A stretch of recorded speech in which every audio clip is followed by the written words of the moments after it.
Hi Cadets, my name's Molly. I'm the Program Director at Girl Scouts of Virginia Skyline in Roanoke, Virginia.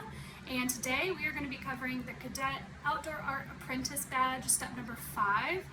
So before we get started, I just want to quickly remind you, if you are not yet a member with our council, to please join. And if you are a member, don't forget to renew. So with that, we are going to go over first all 5 steps of what the Outdoor Art Apprentice badge are, and then again we're doing step number 5. So they are to, number 1, explore art outdoors. Number 2 is to make something. Number 3 is to get to know and create the sounds of nature. Number 4 is to be a nature photographer, and then number 5 today is design with nature. And so I thought the best way to design with nature for this activity today is to design and grow a square-foot garden. So first we are going to start by going over some tips, some helpful information as you get started planning your own square-foot garden. And then we are going to go over some of the basics of how to go about planning it, what some tools and helpful hints are when you go about it. And then we're going to end with me showing you my square-foot garden, because I have planned and done this before, and I love gardening, and square-foot gardening is such a great way to start if this is your first time. And if it's not, it's a really great way to expand and learn and grow new skills. So we are going to get started right here. I'm going to go over some tips, like I said, when you get started planning. So the first thing, and the most important, I would say, especially if this is your first time, is start small. The best thing about square-foot gardening is you do not have to start with a huge space. You don't have to grow a million things. You can start with just, say, 4 feet by 4 feet. And that's going to give you such a great amount of space it's easy to start, it's easy to maintain, it's going to give you plenty of space to work with. You can grow such a wide variety of things when you've got that much space. And again, it's really easy to maintain and keep up with, so even if you don't have a lot of time, it's a great way to build a garden, have a lot of opportunities, and not have to contribute too much time and money into the project. Number 2 is going to be do your research. It's very important, especially with square-foot gardening, because you are a little limited in space. You want to be sure you know all about what plants you're planting, what they need, what space requirements they have, what plants grow really well together and can work together. There's a way of growing that's called companion planting, and it's really great for square-foot gardening because it can really optimize your space. An example of this is the 3 Sisters. It's a growing technique that has been used by Native Americans for a long time, and it's a way of growing corn and squash and beans all in the same small area, because they all grow and help each other. The corn grows straight up, nice and tall, just like the long stalks of corn, if you've seen a cornfield. The beans, which like to grow vertically, they like to grow up and around things. They can grow on the stalks without really affecting the plants and hindering them, so they grow up the stalks and climb them.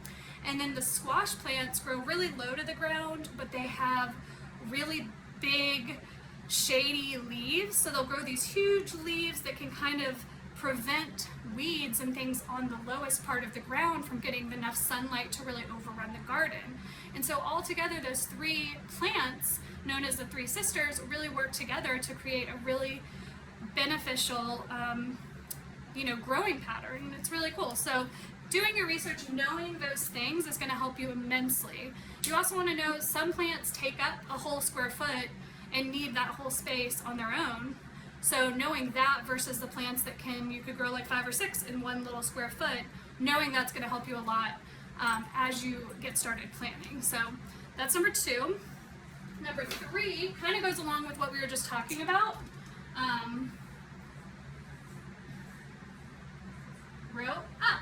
So a lot of plants, like beans, like I mentioned, some flowers, things like cucumbers, they like to grow up. They grow up trellises, or they grow in kind of vining patterns. And so knowing which plants do that is going to really help you optimize your space, because it doesn't all have to be vertical. Thinking up and growing up and remembering to use your vertical space is going to be huge, especially when you square foot garden, because it gives you so much more opportunities. When you, if you build a trellis, you can go anywhere you want. So that is number 3.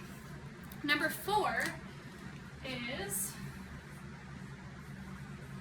know your area.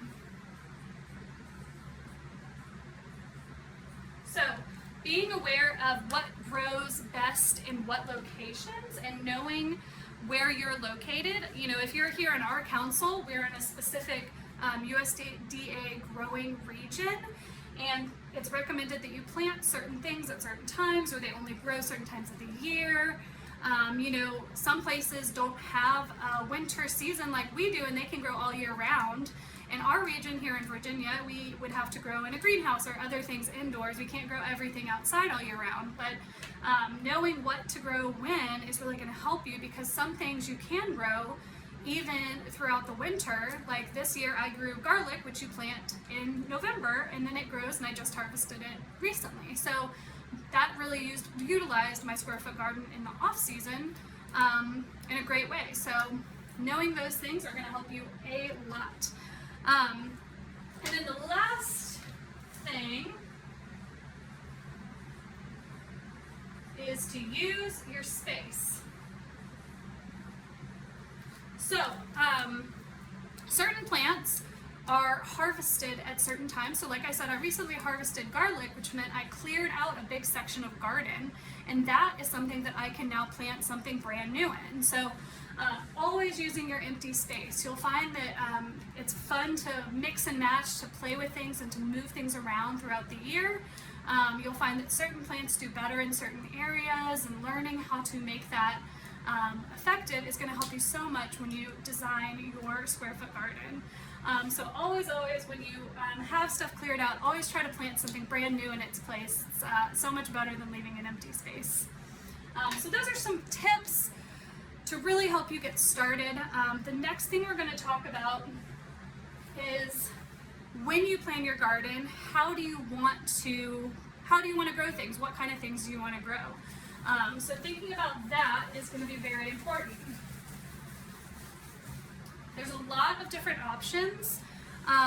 You could plant just herbs. You could plant just vegetables, just flowers. You can make a whole pollinator garden, which is really beneficial to your local environment. So thinking about what kind of things you want to grow is going to be really important. So one other way you can start the brainstorming process is thinking about what you want to eat. So planning a garden just about what will grow and what seems fun to grow isn't that useful if you don't utilize what is grown. So say you really want to grow beets, but you don't like eating them. It's not going to be helpful unless you want to donate them or find someone who does like to eat them. But I always recommend starting with something you really want to, if it's going to be a fruit or vegetable, make sure it's something you really are excited to eat. And if it's not, if you want to grow things like flowers or other types of plants, just making sure it's something that makes you happy and something you're going to enjoy, because you want to spend time out in your garden. So those are great things to think about. One thing that I'm going to talk about in just a minute here is you can also plant a garden not just for things you like to eat, but for a specific dish. So for example, if you are a fan of salsa, you can plant and grow just about every ingredient you're going to need for your salsa in a garden. So planting a salsa garden is a common thing. It's a really cool way to grow things that you will definitely use and you know you'll enjoy, especially if you're a fan of chips and salsa. So thinking about those things are very important. You also want to think about how you're going to grow it. So obviously a square foot garden, you're going to plan it out by the square footage, but is this going to be a raised, custom built garden bed? Are you going to go buy some supplies and build a bed and then fill it with soil? Or are you going to buy like a pre-made garden kit that you can buy, square foot garden kits, and assemble them yourself? You can also just grow in containers, multiple containers. If they're big enough, if they're about a square foot each, you can grow in a bunch of different containers. That's a really convenient way, especially if you don't have access to like a yard or, you know, a place you could even put a garden bed. That's really helpful because growing in containers, you could just do that on a balcony or a porch. And if you don't have any access to somewhere to grow, whether it's a balcony, a porch, a whole big yard, I recommend looking into your local area, seeing if there's potentially like a garden center that you could, or a community garden that you could be involved in, and maybe find opportunities that way. So there's a lot of different options, but figuring out what you like best is a process. So I recommend thinking about that a little bit before you just dive right in. And always talk to a parent. Obviously, if you're going to be planting at your home, just want to talk to your parent or your caregiver to make sure you're doing it appropriately and in a good location for you to be working. So the last thing, we are going to talk about how to actually get started planning your garden and actually like laying out the square footage and figuring out what to plant where in just a minute. But I also want to say the big part of what we're doing today is designing in nature. So it's not just about what you plant to be visually beautiful, but when you plan your garden, think about some of the other ways you can make a great design in nature. So maybe you want to make labels for your plants that are decorative signs to put up around your garden. Maybe you're going to have a fence around your garden and you can decorate that, paint it, draw a mural. Maybe you need a scarecrow. You can create a scarecrow for your garden. That would be pretty cool. But be creative. Think about all the ways that you can design in nature, not just with the plants themselves and not just with like the materials you build your container in or decorate your pots with, but think about all the other ways you can contribute to designing your garden. And then I'm also going to give you some information about online tools that can help you as you plan a garden. There's a lot of great information online. When you do your research, that part of the process, there's a lot of great places that you can use as a resource. So stay tuned. I'll include those at the very end of the video. All right, cadets. So when you are ready to start the planning process and the design of your square foot garden, there are a number of ways you can start. So I'm going to walk you through processes that I've used in the past that have been really helpful, and then we're going to design together. So you can grab a notebook, piece of paper, draw on there. This is a square foot garden I have designed in the past. So it's a little bigger than we're going to work with today. But you can see each square is sketched out. I've got little images of all the different stuff I'm growing, onions, carrots, peppers, etc.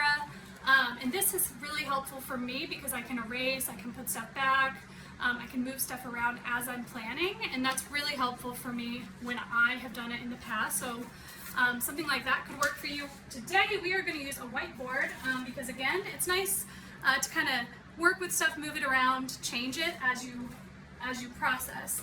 And so we are going to think about, I'm going to move you a little closer, making a square foot garden for salsa. So we're going to make a salsa garden and design it together. That's just what I thought would be a fun one to do. When you design your own, just do whatever your heart desires, make it your own, be creative, and have fun with it. But I'm going to show you the process of how I go about putting that together. So a lot of this I just happen to already know about gardening. You're going to want to do research on your individual plants and find their needs. So make sure you know that before you start planning. It's just going to help you, or look it up as you go along, either way. But for a salsa garden, number one, you're going to want tomatoes, right? So I'm going to have tomatoes, and I'm going to come over here. And my tomatoes are probably not going to be a great sketch, but you get the idea. I like to draw little pictures. It helps me visualize it. That looks a little more like an apple, but that's okay. And then I think I'm going to do, so we've got a 4x3 bed of our raised garden bed. And since tomatoes are the number one ingredient we're going to need for our salsa, I think I'm going to do 4. And so I know that tomatoes take up a whole square foot per plant, about. It's good to plan that in advance to have about that much. And then you have a little extra to work with if you underestimated or overestimated, but I've got some big chunky tomatoes in here. So I'm going to do 3 of those. And again, my tomatoes look pretty silly, but that's okay, you get the picture. Kind of like a cross between pumpkins and tomatoes. Get them a little stem. So 4 tomato plants. And you can pick a variety as you plant, which kinds of tomatoes you want, what kinds work best for salsa maybe. But something else that I know I need for my salsa is going to be onions. I love onions. They're delicious. And something I know about onions is they don't take, it's not one onion per square foot. They grow a lot different than tomatoes. So a tomato, you have one plant for a lot of tomatoes. Onions you plant individually, so you plant 1 seed per onion. And so I think I can have, I'm not sure exactly, but I'm going to assume like 8 onions per square foot. And again, this is based on knowledge I already have. If you don't know, you're going to want to look that information up. So I'm just going to do 2 square feet, I think, for my onions. And I may change that, but for now I think that's a good start. So that's a good amount of onions. And then something else that I know I want is going to be peppers, because I love peppers in my salsa. I don't know about you. And just like tomatoes, peppers generally need about a full square foot. Depending on what variety you get, they may differ. But I'm just going to start with 1, let's see, 2, I think I'm going to do 3 bell peppers. And again, my sketches are not amazing, but you get the picture. Thought that would be a little orangier. I'm going to do 3 bell peppers, and then I think, because I like a spicy salsa, I'm going to do a jalapeno plant as well. A spicy pepper. So I'm going to have 4 peppers total. Again, depending on what I end up going with, that might change how many I put in each, but I think that's a good start. And then last but not least, for my salsa, not everyone likes it, but I sure do, is cilantro. So I know that cilantro is an herb. It grows a little different than the rest of these, but I can grow a lot of it in a single square foot because it's a very small plant and it grows a lot of little shoots. So let's see, I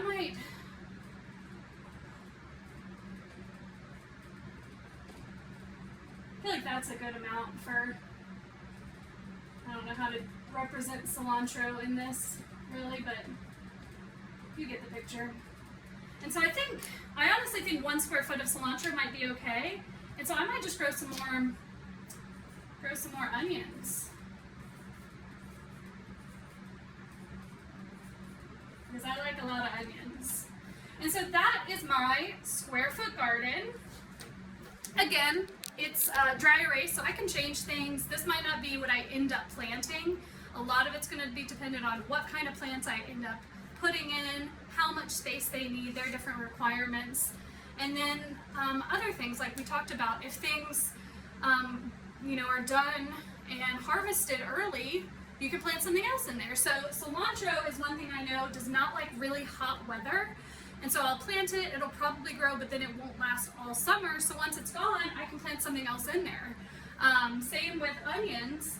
Again, the tomato plant grows and gives you tomatoes multiple times, but the onions, once you harvest them, once they're ready, you pull them out of the ground and they're done. So you can put something else in there. So things that you learn about gardening in your square foot garden will really come in handy with how you design and plan for what you plant. So this is just one example of how you can start the planning process. And hopefully that helps. Now we're gonna go take a little look at my square foot garden and you can see some of the decisions I've made and where I've put stuff. Okay, so we are gonna take a look at my square foot garden system and go over some of those tips we talked about in relation to it. So my garden box here is about 10 feet by 4 feet. And then this other one that I've got is about 10 feet, or actually 8 feet, I think, by 1.5 feet, something like that. And then you'll also notice I have stuff in containers as well, like these tomatoes, which are ready. And then a bunch of flowers and things on the outside. But I'll point out a few things. So right here, I've got my peppers, and they are spaced a little closer than about 1 foot apart. And I just know that based on the types of peppers I'm growing, that tends to work. And you can see I've already got some getting ready. Got some little bitties right here, and some jalapeno peppers back here. So that is my peppers set up. And then you'll actually notice there's a whole blank section right here. This is one square foot by 4. And that's where I just harvested my garlic. And so I am about to plant something brand new here. And I actually haven't decided what yet, but I'm looking forward to using this blank space. Remember, because when you clear things out, it's always good to just go ahead and put something right in there. Similar to this, so this is my trellis that recently had snap peas all over it, but they do not last long in hot weather, and so they are gone. But I have already planted some new things to climb up it. These are melons that I'm hoping will climb up it, little cantaloupes. So that's very similar. Another thing you'll notice, so I'm going to back up a little bit. This is my squash plant. It's a squash, a summer squash that I planted.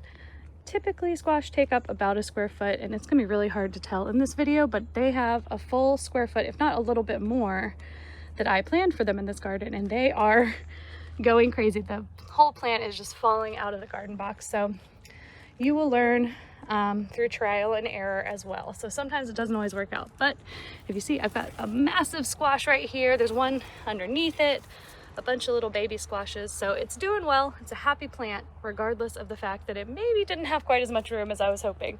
But again, the leaves are massive. They're so big. So when we talked about 3 sisters, this is the kind of plant. Those big broad leaves can prevent weeds from growing underneath them because they provide a lot of shade for that. So we'll keep walking. I've got some kale plants right here, as you can see. I don't know if you like kale, but I love it.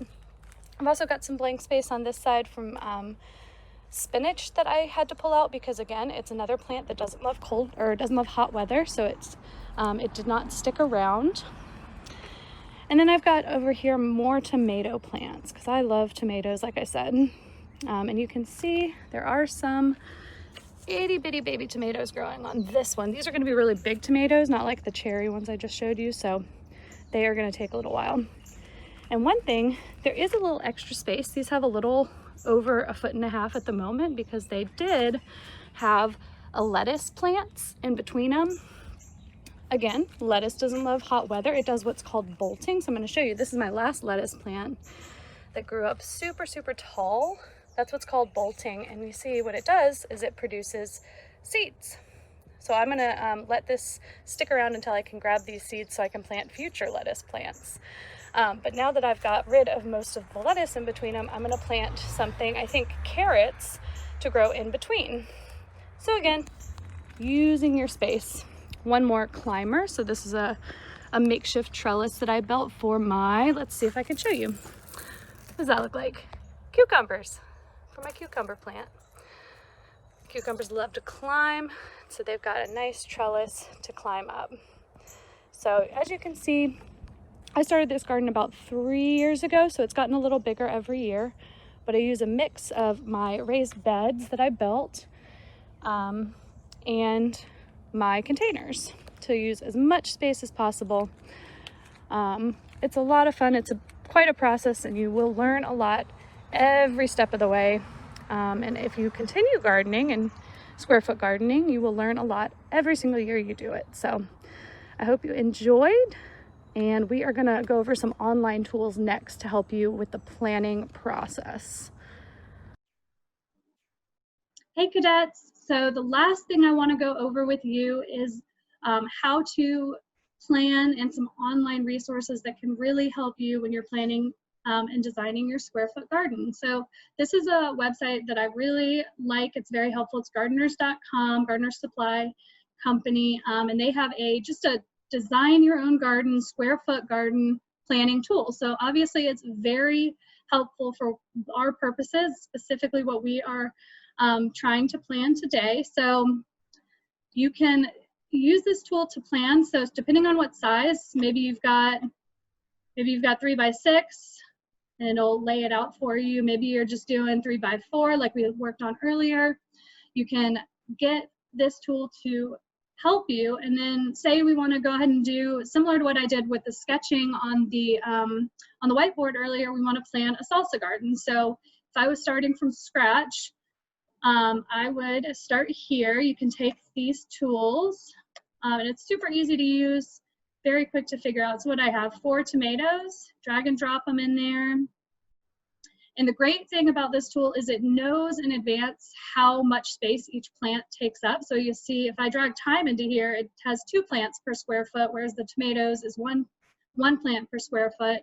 And you can scroll down, and the great thing is it gives you even more just like basic information, really helpful hints, so spacing, different things that's really good to know about your plants. So that's super helpful when you're planning. And so you can use this to put things together just like I did with the other one, but if you're starting from scratch without a lot of knowledge already, it can be really helpful because it kind of fills in the details for you. So I'm going to do just like what I did before. And again, there's a lot of onions that you can fit in a single square foot as opposed to like a tomato or a pepper plant. I've got my hot peppers. What else? I need some cilantro. And simple as that. I've got basically the same thing as I drew on the whiteboard in that little sketch, but it's got a lot of really helpful information for me for a square foot salsa garden. So this is a great tool. I would highly recommend it, especially if you're starting from scratch. You may adjust things and you may not end up sticking to what it gives you, but it's really helpful to give you some basic information and to act as a starting point. So this is a great resource. Again, when you're figuring out and learning, just do a lot of research to learn all about the different plants, what their specific needs are, and just tips for each individual plant. That'll help you a lot. But hopefully you learned something, and I am very excited to have had you today, and I hope you are ready to build your square foot garden. Thanks for joining.